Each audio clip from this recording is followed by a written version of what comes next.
How's it going, everyone? Today we're going to fit a new part to the Land Rover, a bit of an upgrade. One of the problems that I have when taking the Land Rover off-road is I don't feel like I've got enough flex. Sometimes when a wheel lifts you lose traction. I have done a 2-inch suspension lift on the Discovery, and the shockers are still at standard height. So the shockers on the rear are actually holding the rear wheels up and not allowing them to get the full flex. So I've been in touch with Chris at Ratel Industries, and he has very kindly sent me some shock droppers. All they are a couple of plates that go on the rear of the chassis and allow you to lower the rear shock mounts by 2 inch, giving you an extra 2 inches of flex. So let's get cracking. We've got Jazzy out here as well. She's just chilling with us down there. Say hello, Jazz.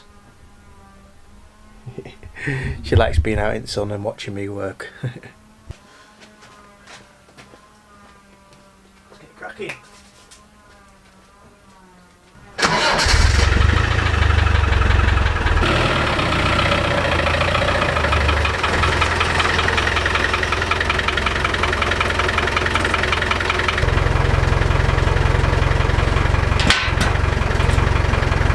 Right, so what my plan is, I'm going to support the chassis with an axle stand. I'm going to jack this axle up, this side, remove this wheel, and then I'm going to slowly drop it down to where it rests. That'll be where the shocker lets it go down.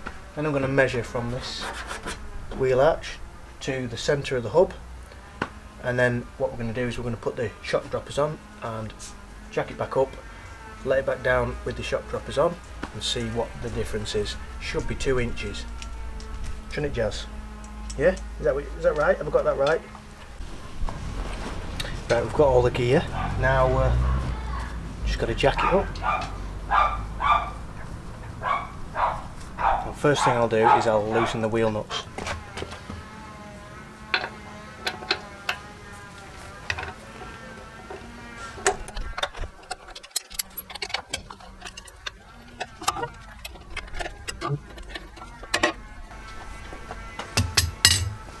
One thing to add, when you're fitting these droppers, you shouldn't have to remove the wheel.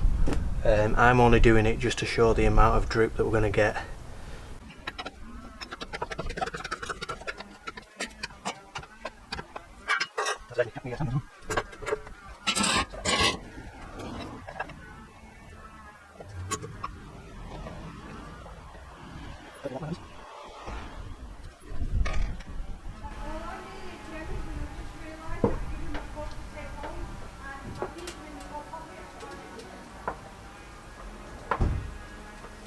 No, I don't like that.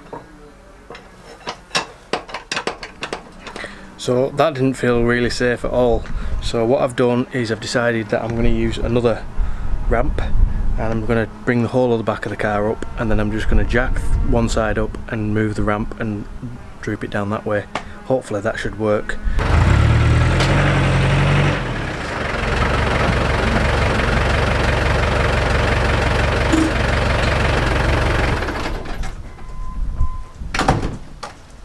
Right, so now I'm just going to jack this side up, move all the ramp and everything, take the wheel off and droop it down. Hopefully it bottoms out before we get to the bottom of the driveway. Otherwise this will have to be done again.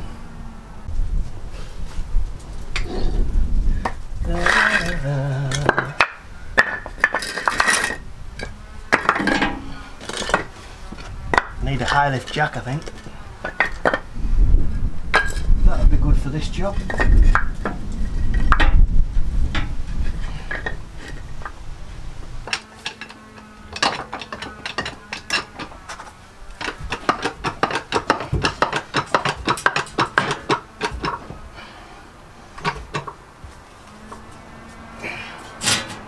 Right, that's it.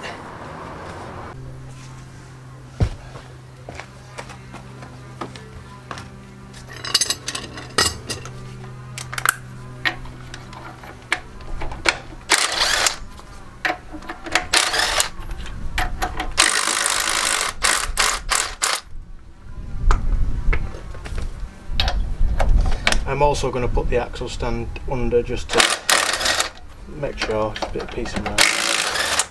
Hate for it to fall off.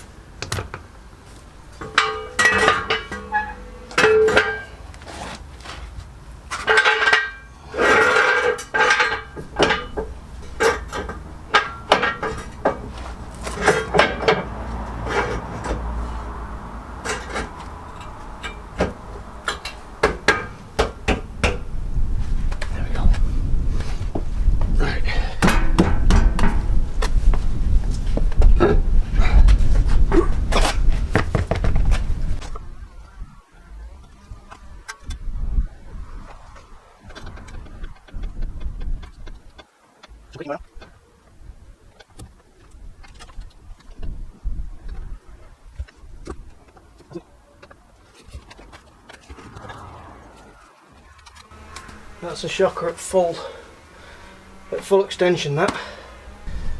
Right, so we've got the tape measure. I'm just going to go from the centre to there, and that is 74.5 centimetres. Right, let's jack it up and remove this shocker.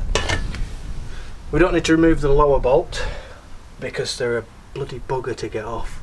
So I'm going to leave that one on. Just going to compress the shocker, put the plate on, lift it back up, pop it back on. Right, I don't want to go too crazy. I'm just going to do it at that and loosen these bolts off.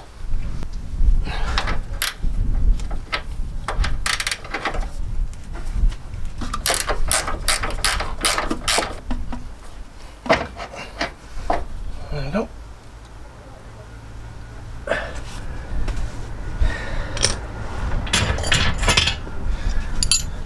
Now we're going to remove these 3 bolts and then the mount can come off.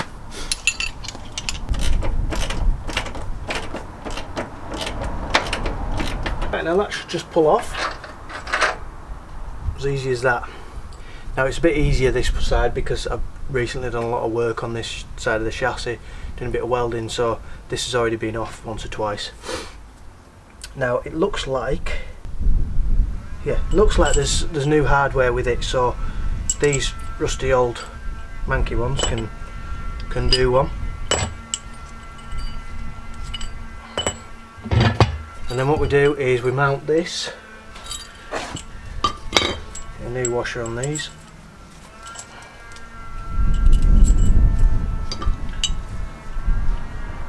in the position of that one, which it goes like that. Is it somehow? Goes down there. I'll just decided.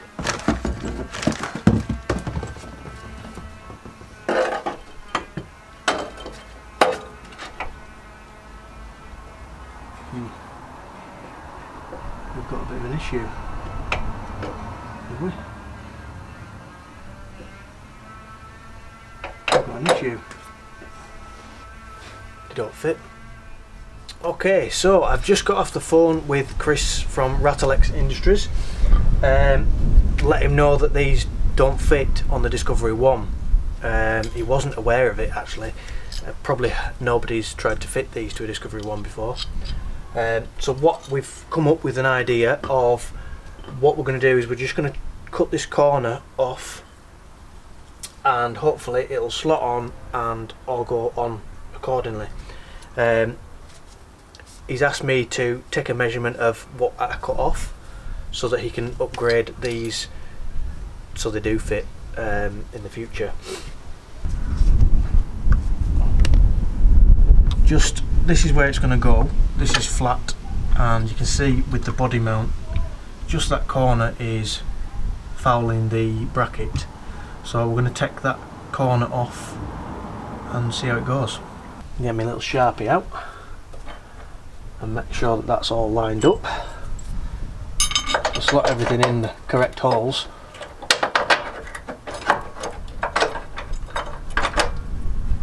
Right, that's where it wants to be. So if I cut from there, ear defenders on, Safety first as always.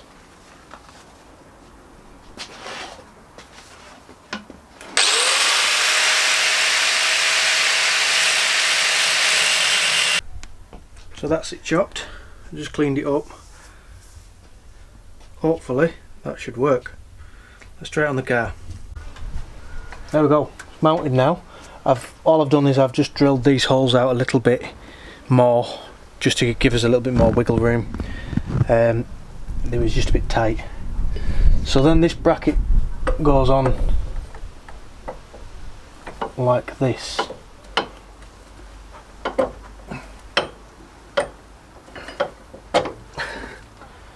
Just going to drill these holes out a little bit more as well.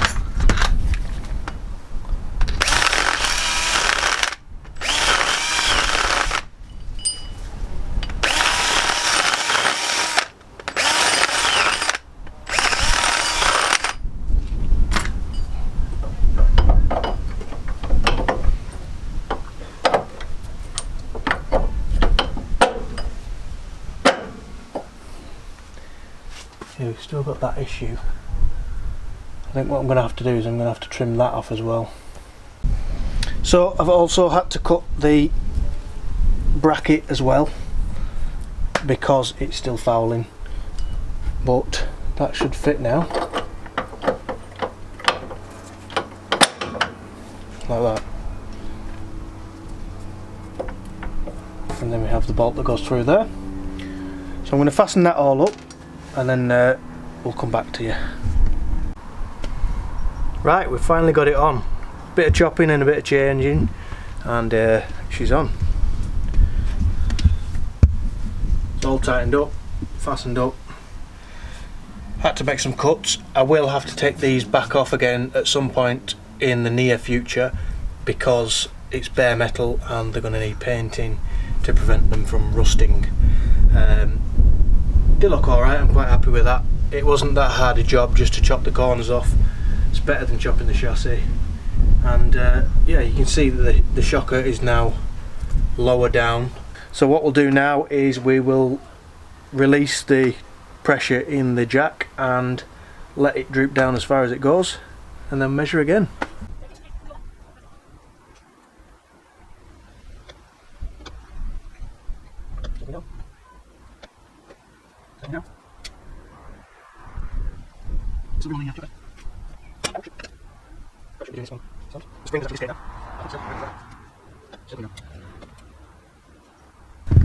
So you see now we've got the spring is not even in, so we're probably going to need dislocation cones in the rear because that's not doing anything now. Now we need to measure this to here.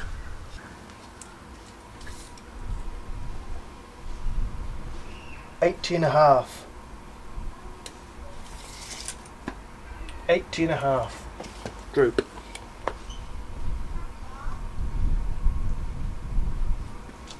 That's quite a bit of flex. So that's doing its job. Definitely need dislocation cones though. Right.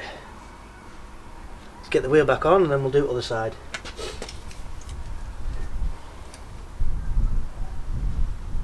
Pleased with that. It's quite good that. Yeah, I'm happy with that. Right, we've got the car all back together now. We've done the other side. The other side for some reason didn't need cutting. It went on perfectly. So I don't know what's going on there. Maybe it's the body mounts are a little bit different on the chassis. But the passenger side will need cutting if you have these. The other side won't. So the axle droop at the beginning was 74.5 centimetres, which is 29.3 inches. With these shock droppers we've now got 80.5 centimetres, which is 31.7 inches, giving us 6 centimetres of extra travel, or roughly about 2.5 inch. So well worth doing, and if you don't have to cut them, it's a really quick job. Took me 2 minutes to do the other side. The passenger side was a bit of a faff because I had to cut it, but yeah, not a problem. So yeah, really pleased with it. Now we just got to test it out on some of the trails. We also definitely need some dislocation cones, so I'm gonna get in touch with Chris and see if we can get some ordered.